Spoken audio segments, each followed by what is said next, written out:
Yine Kur'an-ı Kerim'de onun ağlamalarıyla alakalı Nisa Sure-i Celilesinde bir ayet görüyoruz.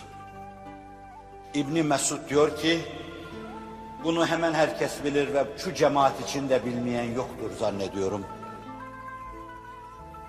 O medresenin baş talebelerinden bir gün bana dedi ki, gel bana bir Kur'an oku da dinleyeyim. Ben okuyayım sen dinlesi de var bunun. Übey ibn Kâb'a. Sen oku ben dinleyeyimi de var İbn Mesud'dan. Allah'tan indiği gibi onu duymak isteyenler İbni Ümmi Abd'den dinlesin. Ona da ruhum feda olsun. İbn Mesud demektir. Onu Allah'tan indiği gibi duymak isteyenler, vicdanlarında makes bulmasını isteyenler İbni Ümmi Abd'den dinlesinler İbn Mesud'dan. İşte bu ağızdan o Kur'an'ı dinleyecektim. Diz çöktüm, oturdum yanına. O dinliyordu, ben de Nisa Sure-i Cellesini okuyordum. Ben dalmış okuyordum. İbn Mesud'un da onu görmesi mümkün değil. Namütenahinin genişliklerine, yamaçlarına yelken açmış gidiyordu. Bir üveyk gibi kanatlanmıştı. Kim bilir sonsuzluğun nerelerinde uçuyordu. Onun için Efendimizin heyecanlarını göremiyor, duyamıyor. Çünkü kendi heyecanları içinde o da çarpana çalıyordu. Ve bir aralık sesini duydum, bana hasbük ediyordu. Ben şu ayete gelmiştim. فَكَيْفَ اِذَا جِئْنَا مِنْ كُلُّ اُمَّةٍ بِشَهِيدٍ وَجِئْنَا بِكَ عَلَى هَؤُلَاءِ شَهِيدًا. Her ümmete başında şahit olarak peygamberleri, şunların başında da seni haşrettiğimiz o gün nasıl olacak diyordu.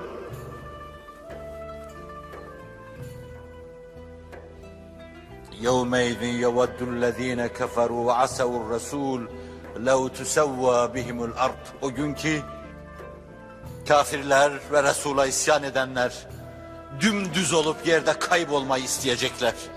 Yerin dibine girmeyi, fare deliğine girip saklanmayı isteyecekler. İşte o gün her ümmetin başında şahit peygamberi, sen de şunların başında şahit, haşrolduğun zaman nasıl olacak diyordu. Bir soruydu, nasıl olacak? Nasıl olacak o gün bizim halimiz? Öyle dolmuştu ki artık bu, onun sinesini çatlatacak hale gelmişti. İbn Mesud diyor ki, hasbüke deyince yeter, bes dedi.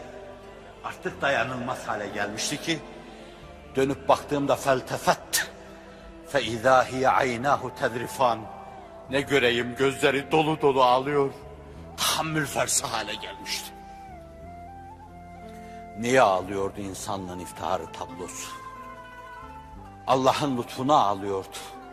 Arkasında dalga dalga büyüyen, halakalar halinde, mütedahil halakalar halinde genişleyen bir ümmeti vardı.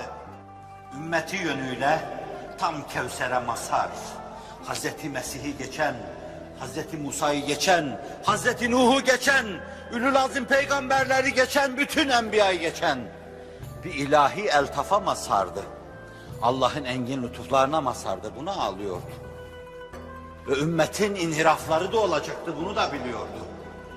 Bir gün havzının başından, suya gelen develerin suyun başından kovulduğu gibi, bazılarının arkasından kovulduklarını, bunu kendisine haber vermişlerdi. Belki buna ağlıyordu. Kovulacaklar, ümmeti ümmeti diye çığlık kopardığında da bana denecek ki, bilmiyorsun senden sonra ne haltlar karıştırdılar. Siz inşallah olmazsınız, bizler olmayız. Fakat biliyor ve görüyorsunuz, ondan sonra ne büyük haltlar karıştıranlar oldu. Halk tabirini de sizin huzurunuzda ifade etmeden hicap duyuyorum. Ama beni bağışlayın. Şu anda aklıma daha nezih bir kelime gelmediğinden dolayı onu buldum, onu kullandım. Rabbim de bağışlasın. Bilmiyorsun ma ahdesu ba'deke. Senden sonra neler ihdas etti, neler karıştırdı, neler ika ettiler diyecektir. Belki ona ağlıyordu. Allah'ın azametine ağlıyordu. Cenab-ı Hakk'ın cemaline ağlıyordu, rahmetine ağlıyordu. Hakkında iyi takdirlere ağlıyordu ve endişe ettiği şeylere ağlıyordu.